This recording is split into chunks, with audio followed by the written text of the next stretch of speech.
The stranger's windbreaker was too crisp for the dusty trails of our ranch, his clipboard gripped like a sword ready to strike. He marched up our gravel driveway, eyes narrowed, and announced, "This property's a mess completely out of code." Old man Amos, my granddad, didn't flinch. He was on the porch, polishing his crossbow with an old toothbrush, his weathered hand steady as ever. Without looking up, he reached into the cooler beside him, tossed the man an apple, and said, "Ever seen a duck pond break a law?" That was the spark that lit the fuse, the start of a showdown between a paper-pushing busybody and a man who once stopped a charging boar with nothing but a shovel and a cuss. The man, calling himself Carl, a field officer for the Homeowners Association, strutted around like his laminated badge made him king of our dirt. He wasn't police, wasn't county, just some guy who thought a pin click could tame land older than his grandparents. He squinted at our barn, its slight lean a badge of honor from last winter's storms, and scribbled notes like he was carving our fate. Amos stood, slow and deliberate, stretching his creaky joints. "You're eyeing a barn older than rock and roll, son," he said, voice low. "Careful that clipboard doesn't spark." Carl muttered about anonymous complaints, which made Amos chuckle. Our nearest neighbors? 2 empty houses and one owned by crazy old Hank, who once torched his mailbox to scare off a rat. We knew who was snitching. I stepped out, cradling a coffee mug with a cartoon cow and shades, and Carl sized me up like I was part of the crime scene. He pointed at the porch gutter, sagging just enough to notice. "Visual asymmetry violation," he declared, all pompous. I sipped my coffee, slow and smug. "Symmetry's a myth, pal. Want to see our duck pond?" He didn't take the bait, just trailed us to the pond, snapping photos like a tourist in a war zone. The chicken coop, the deer blind, even Amos's scarecrow dressed in a faded army helmet and a "don't mess with me" shirt got his lens. Unapproved structures, he huffed, giving us 48 hours to comply. Amos stayed quiet, but his hand slipped to his pocket, pulling out a beat-up flip phone with a duct tape antenna. He dialed Walt, the county assessor, without breaking eye contact. "Carl from the HOA's measuring my barn with a scowl," he said. Pause. "Yep, that Carl." Another pause. No warrant, just a clipboard. Kinda cute. Carl, undeterred, poked around the barn, its doors chained shut. "Approved for animals?" he asked. Amos grinned. "Only for critters smarter than HOA folks." Then Carl crossed the line.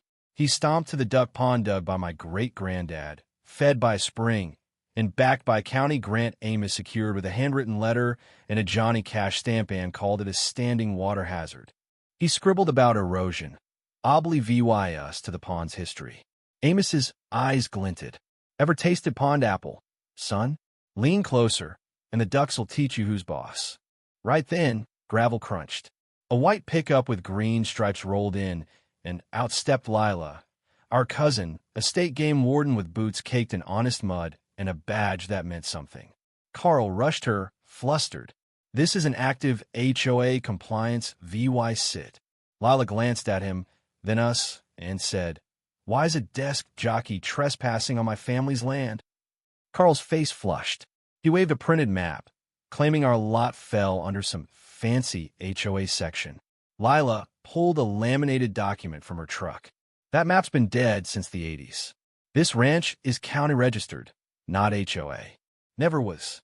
Carl stammered about zoning, but Lila cut him off. "I patrol this land.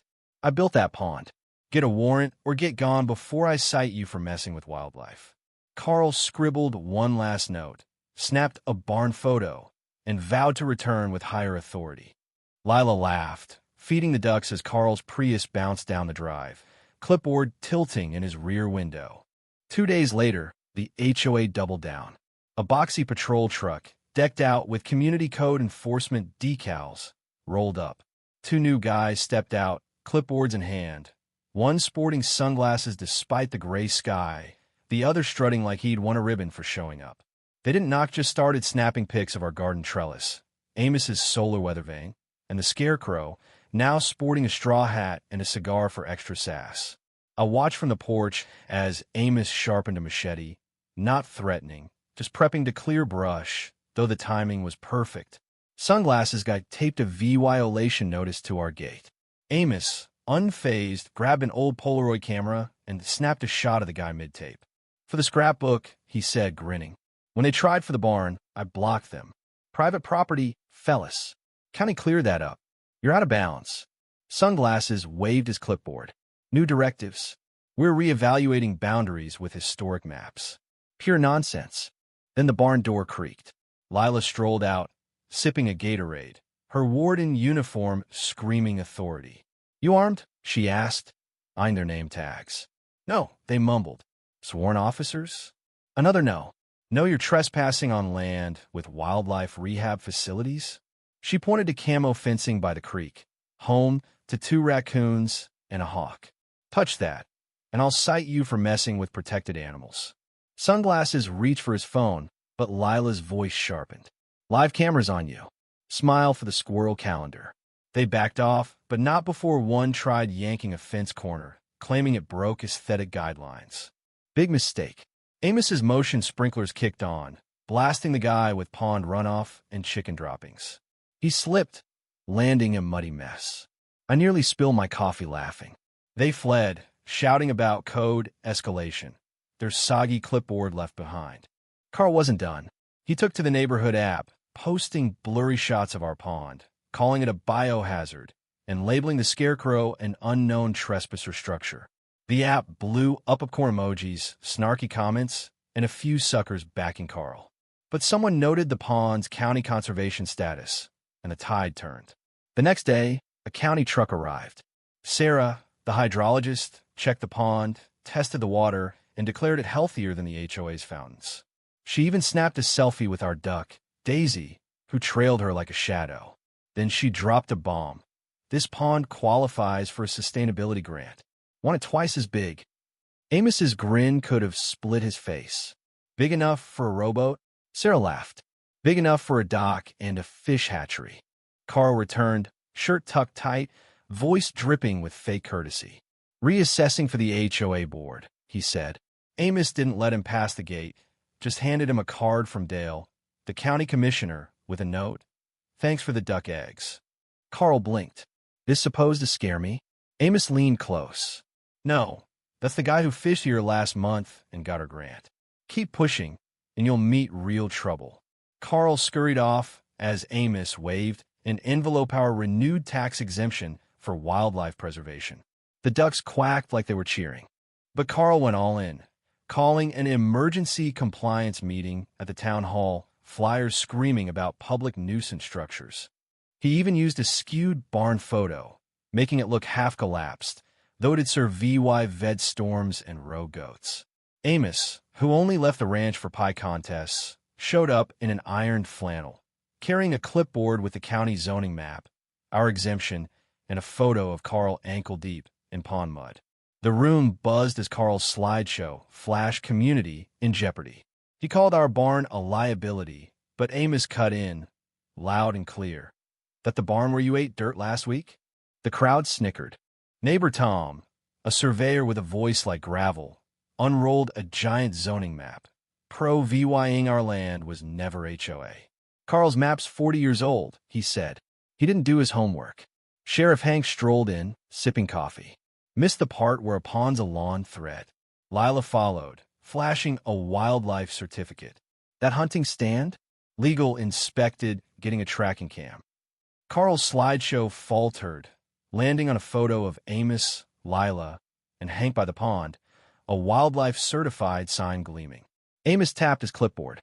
"Got pics of you messing with protected fencing, Carl. Want to talk state code?"